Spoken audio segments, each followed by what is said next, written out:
He's been happily married for 24 years. It's not Eamon.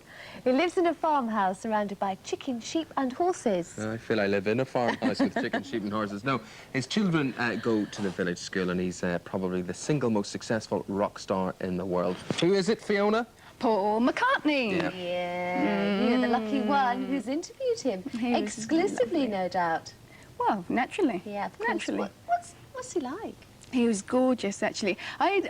Seeing other interviews with him, he always comes across as Joe Bloke, and I thought, he can't really be as nice as that. And he is. He's very, very nice, very genuine. Does he dye his hair?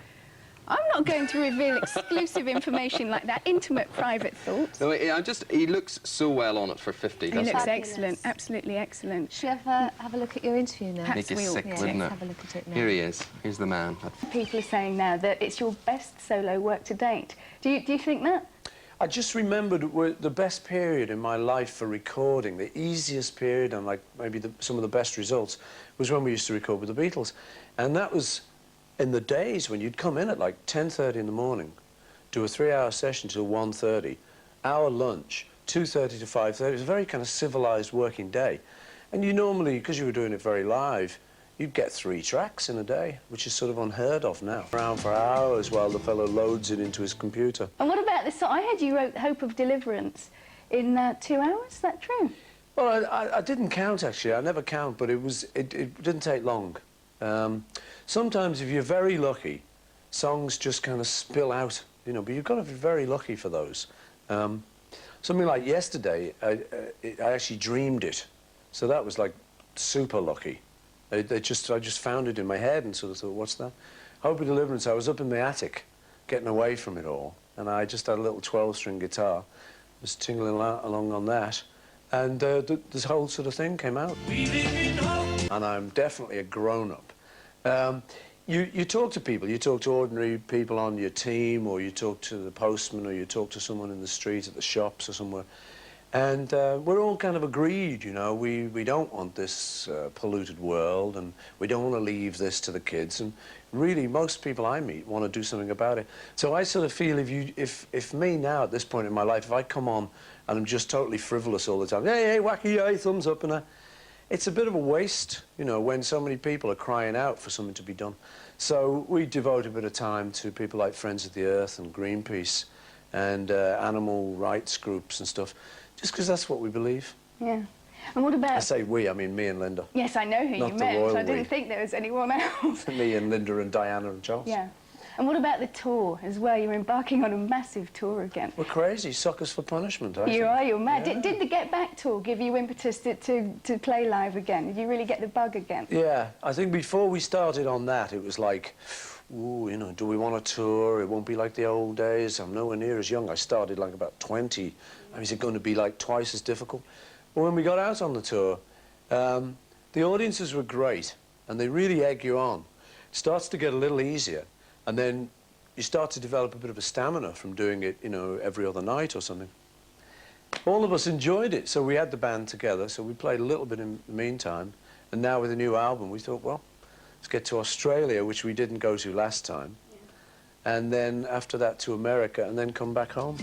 How you do keep going, how you find the inspiration for songs, what makes you go on these grueling tours all around the world? You know, I think it's the Geritol.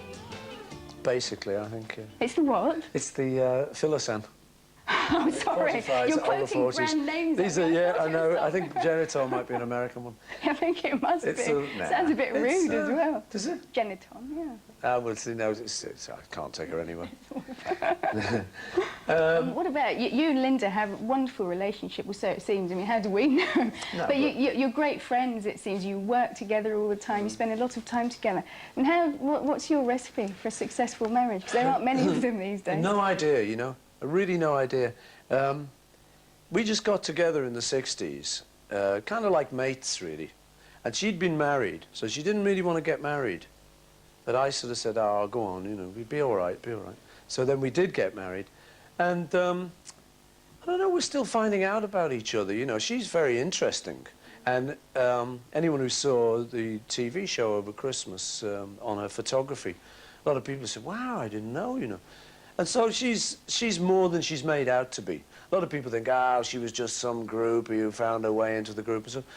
you know, she's a bit more than that. And so I'm still interested in what she does, you know. What about you next? I mean, what is there left for you to do? Or what else do you want to do?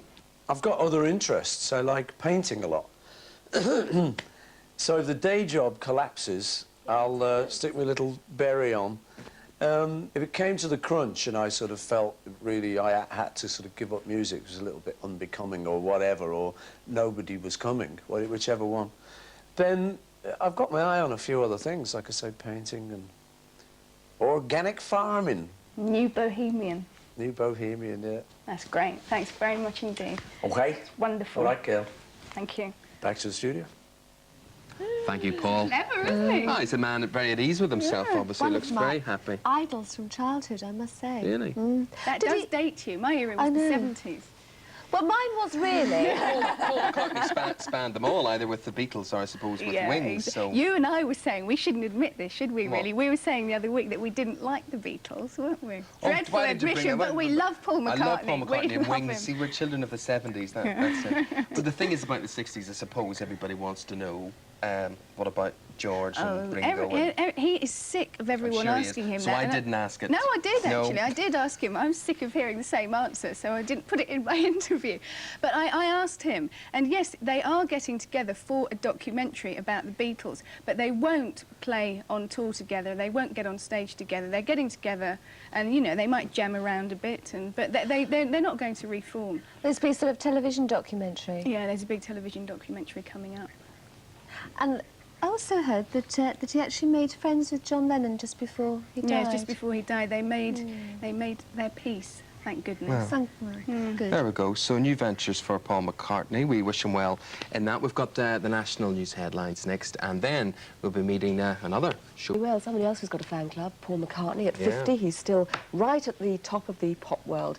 Now, he's currently in the charts with his latest single, Hope of Deliverance. Yeah, and his protest song, Big Boys Bickering, has set people talking because it uses a very unmusical four-letter word. And that's one of the things our entertainment correspondent Fiona Phillips talked to him about in the second part of her interview. Protest song.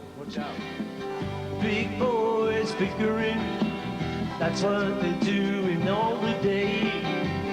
Big boys bickering, it up for everyone. Big boys bickering, the F word. So much has been made of that. Well, I don't really find it very shocking myself. You know, I think you hear the word a lot anyway, and used maybe more gratuitously than I'm using it. I'm really just, I could have used the expression big boys are bickering and mucking it up for everyone. I didn't. I used the F word, and I think it was essential to the plot, you know. It needed to be that strong, because that's the way I feel. I do feel that people feel an anger. It's not just me.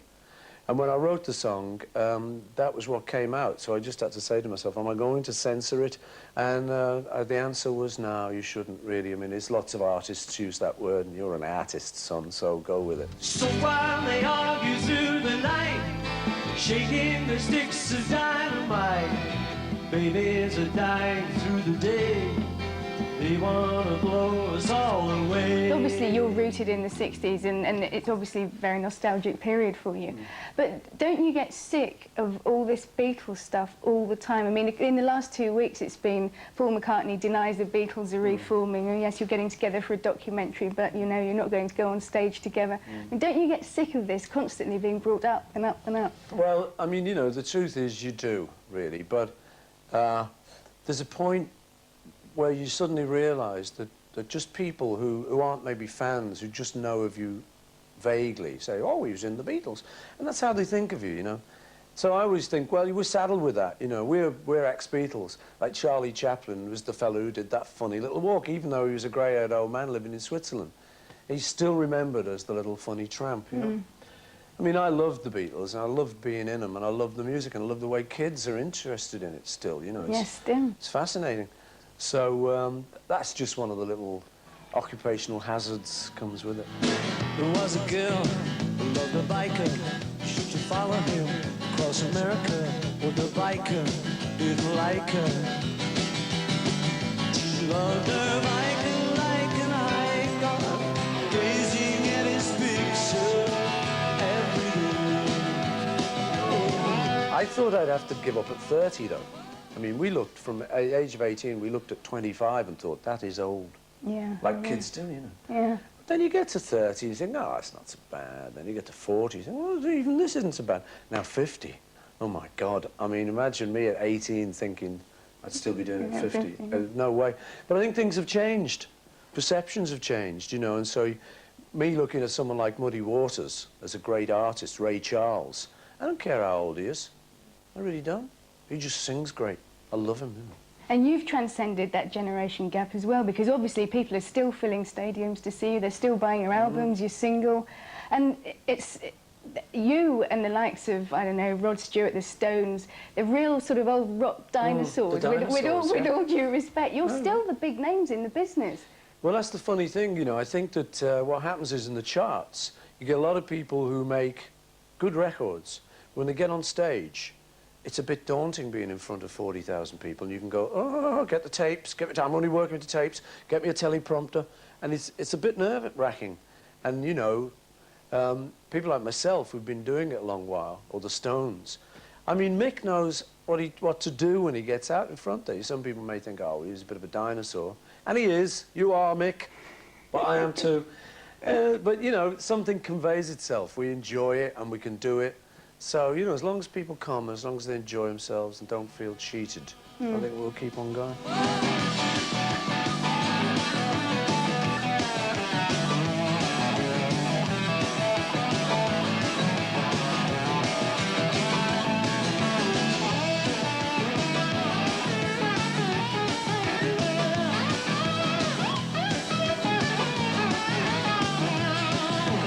I really do enjoy it. Getting in front of an audience is quite a big buzz, you know, and if you like doing music, that's what eventually is your reward, you know, if they cheer you and go, yes, you've done all right. Thank you. Happy New Year to Holland.